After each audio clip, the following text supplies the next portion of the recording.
तो welcome to the विद्यायन पाठशाला। विद्यायन पाठशाला में आपका स्वागत है। और बच्चों कैसे हो? आशा करता हूँ अच्छे होंगे और आपके विद्यायन स्कूल की मेन एग्जाम की जो तैयारी है बहुत अच्छे तरीके से चल रही होगी। ठीक है ना? क्योंकि हमने क्या है जो सीरीज चला रखी है वो इस तरीके से चला रखी है कि आपको सभी क्या है सभी कॉन्सेप्ट क्या है पूरा हो जाए, समझ में आ जाए। तो इसीलिए हमने क्या है जो सीरीज चलाई वो क्या है चैप्टर वाइज सीरीज चलाई है। इसमें क्या है हम प्रत्येक सब्जेक्ट की क्या है तैयारी करा रहे हैं यहाँ पर। ठीक है ना?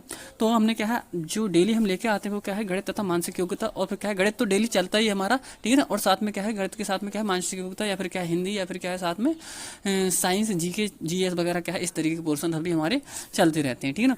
तो हमारा आज का जो पोर्शन है वो क्या है गणित और मानसिक योग्यता। इससे पहले क्या है हमने 7 चैप्टर पूरे कर लिए हैं मैथ के। यदि आपने क्या है नहीं देख रखे हो मैथ के चैप्टर तो क्या है चैनल पेज पर जाकर देख सकते हैं। ठीक है ना? बहुत ही इंपोर्टेंट, बहुत ही से अच्छे कंटेंट के साथ क्या है आपको वो चैप्टर कराए गए हैं। ठीक है ना?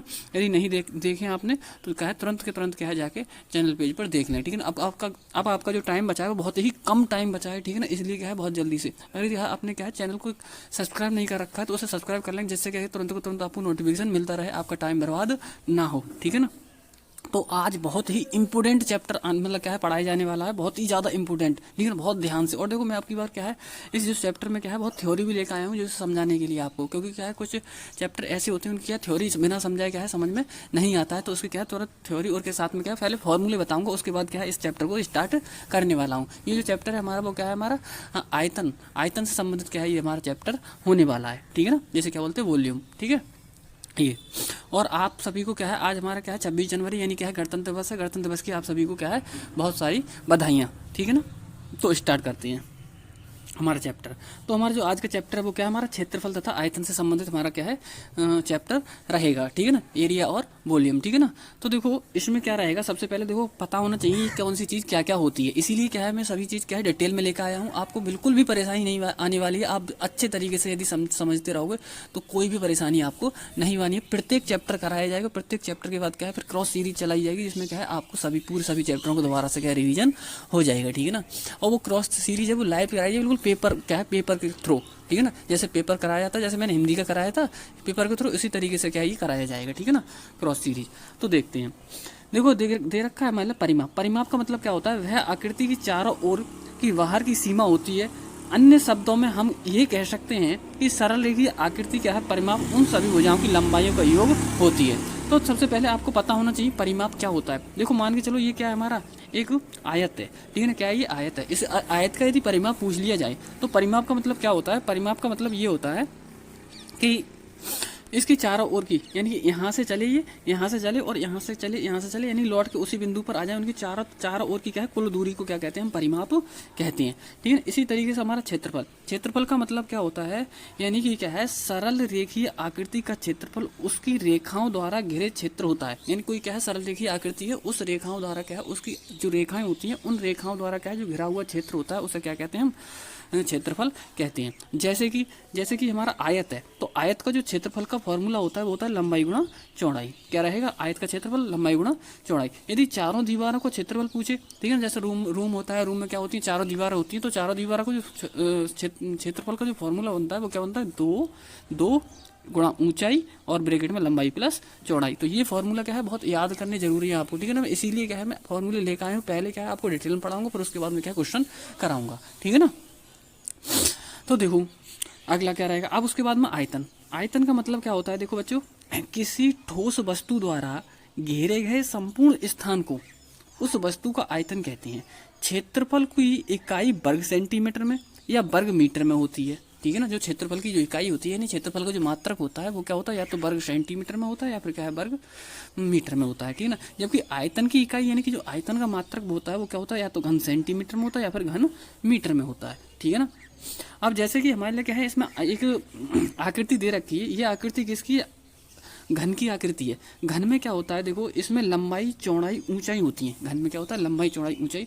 और ये क्या है जो समान नहीं होती, जो जिसमें क्या है समान नहीं होती तो वो क्या कहलाता है हमारा घनाभ कहलाता है। और इसमें क्या होता है सभी लंबाई चौड़ाई ऊंचाई सभी समान हो तो वो क्या होता है हमारा घन होता है। ठीक है ना? क्या होता है? घन होता है। जैसे क्या बोलते हैं क्यूब बोलते हैं। ठीक है ना? तो ये हो जाएगा। अब इसमें देखो फलक, ये क्या है इसका प्रत्येक फलक क्या है आयताकार होता है। ये दिख रहा है ये प्रत्येक फलक क्या होता है इसका आयताकार होता है। ठीक है ना। ये इसकी क्या कहलाती है, लंबाई सॉरी चौड़ाई कहलाती है, और ये इसकी ऊंचाई कहलाती है, और ये क्या कहलाती है, उसकी लंबाई कहलाती है। तो घन के आयतन का फार्मूला आपको पता होना चाहिए। तो घन के जो आयतन का फार्मूला होता है वो क्या होता है, लंबाई गुणा चौड़ाई गुणा ऊंचाई। और इसका जो मात्रक है, मात्रक विशेषकर ध्यान रखना, क्योंकि क्या है पेपर में क्या कर देता है, आंसर आपका सही आ जाएगा, लेकिन क्या है वो मात्रक अलग अलग लिख देता है, कभी घन मीटर लिख देता है, कभी वर्ग मीटर लिख देता है। तो घन जो आयतन का मात्रक हमेशा क्या है, घन मीटर ही बनता है, ठीक है ना। इस चीज़ को बहुत क्या है ध्यान से याद रख लेना, ठीक है ना। अब उसके बाद देखो अगली आकृति आती है हमारी घन। घन का मतलब देखो क्या होता है, इसकी लंबाई चौड़ाई ऊंचाई मैंने अभी बताया था सभी क्या होती हैं, समान होती हैं, तथा इसकी प्रत्येक फलक क्या होती है, वर्गाकार होती है। घनाभ का जो फलक होती है वो कैसी आयताकार, जबकि क्या है घन की प्रत्येक फलक क्या होती है, वर्गाकार होती है, ठीक है ना। तो ये क्या हो जाएगा हमारा घन। घनाभ का आयतन का फॉर्मूला लंबाई गुणा चौड़ाई गुणा ऊंचाई होता है, जबकि क्या है घन के आयतन का जो फॉर्मूला होता है वो क्या होता है, भुजा की घात 3। क्या होता है, भुजा की घात 3। क्योंकि भुजा की घात 3 क्यों होता है, क्योंकि सभी भुजाएं क्या होती हैं इसमें सेम होती हैं, इस वाले में, ठीक है ना। इसमें अलग अलग होती हैं, इसमें सेम होती हैं, इसलिए आगे देखते हैं। अब आगे क्या है, गोला, ठीक है ना। तो गोले का आयतन क्या रहता है, हमेशा ध्यान रखना है गोले और सर्किल में यानी वृत्त में अंतर होता है, ठीक है ना। देखो वृत्त हमेशा क्या है वृत्त का कभी आयतन नहीं निकलता, क्योंकि वो क्या है 2D आकृति है। 2D का मतलब 2 डायमेंशनल आकृति है, ठीक है ना। जबकि क्या है जो हमारा गोला होता है वो क्या होता है 3 डायमेंशनल आकृति होती है, यानी क्या है 3D इमेज होती है हमारी, ठीक है ना। तो गोला हमेशा क्या रहता है, गोले का आयतन रहता है, जबकि क्या है वृत्त का आयतन नहीं रहता है। तो ये एक चीज मत समझ लेना, गोला और क्या है वृत्त में क्या रहता है, अंतर रहता है। गोला अलग चीज है और वृत्त अलग चीज है, ठीक है ना। वृत्त का जो क्षेत्रफल रहता है वो क्या रहता है, पाई आर स्क्वायर रहता है। वृत्त का जो क्षेत्रफल रहता है वो क्या रहता है, पाई आर स्क्वायर। जबकि क्या है जो गोले का जो वक्र पृष्ठीय क्षेत्रफल रहता है वो रहता है 4 पाई आर स्क्वायर, ठीक है ना, 4 पाई आर स्क्वायर। तो ये चीज ध्यान रखना। जबकि क्या है गोले का आयतन क्या रहता है 4/3 पाई आर क्यू। यहाँ पर आर क्या है, गोले की त्रिज्या, ठीक है। और कुछ क्या है इसमें बेलन दे रखा है, बेलन की ये दे रखा है, ठीक है ना। अगर बेलन से संबंधित अगर क्वेश्चन बनते भी हैं तो क्या लगा दो, बेलन का जो आयतन होता है वो क्या होता है पाई आर स्क्वायर एच। क्या होता है, पाई आर स्क्वायर एच। तो ये आज की हमारी थ्योरी थी। अब क्या हम इसके क्वेश्चन स्टार्ट करते हैं, ठीक है।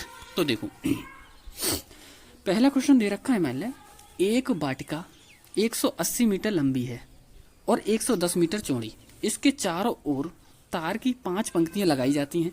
यदि 1 मीटर तार का मूल्य 45 पैसे हो तो इसे लगवाने में कुल कितनी कीमत का मतलब क्या है, कुल कितना खर्चा आएगा, या कुल कीमत बताइए इसकी, तो ठीक है ना। तो ये हमें ज्ञात करना है।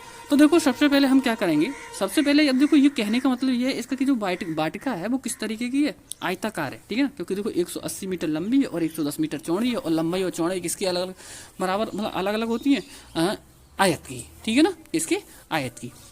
जबकि वर्ग की लंबाई और चौड़ाई सभी क्या होती हैं, सेम होती हैं। तो देखो हमें क्या करना होगा, उस आयत का हमें परिमाप निकालना होगा। पहले आयत का क्या निकालना होगा, परिमाप। और आयत के परिमाप का जो फॉर्मूला होता है वो होता है, देखो परिमाप किसका है, ये आयत का, ठीक है ना। परिमाप बराबर क्या हो जाएगा, 2 ब्रैकेट में L प्लस B, यानी कि लंबाई प्लस चौड़ाई, ठीक है ना। क्या हो जाएगा, 2 ब्रैकेट में L प्लस B।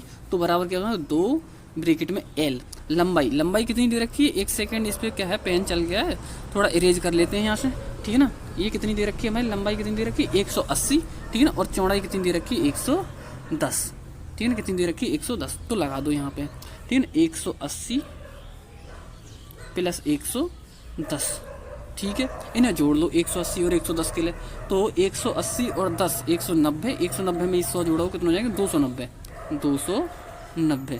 अब 290 की क्या है 2 से गुणा कर दोगे, ठीक है ना। तो ये 0, 2 9 18, 2 दूनी 4 और 1 5, ठीक है ना। ये आया 580, ठीक है ना। देखो 0, 2 9 18, 2 दूनी 4 और 1 5, ये आया 580। यानी एक चक्कर में वो 580 मीटर चल रहा है। क्या है, एक चक्कर में कितना चल रहा है वो 580 मीटर चल रहा है। अब उसने 4 चक्कर लगाए हैं, कितने, सॉरी 5 पंक्ति लगाई हैं। ये बोला है इसके चारों ओर तार की 5 पंक्तियां लगाई गई हैं। इसके चारों ओर कितनी 5 पंक्तियां, तो 5 पंक्तियां क्या कर देंगे, 5 से गुणा कर देंगे इसमें।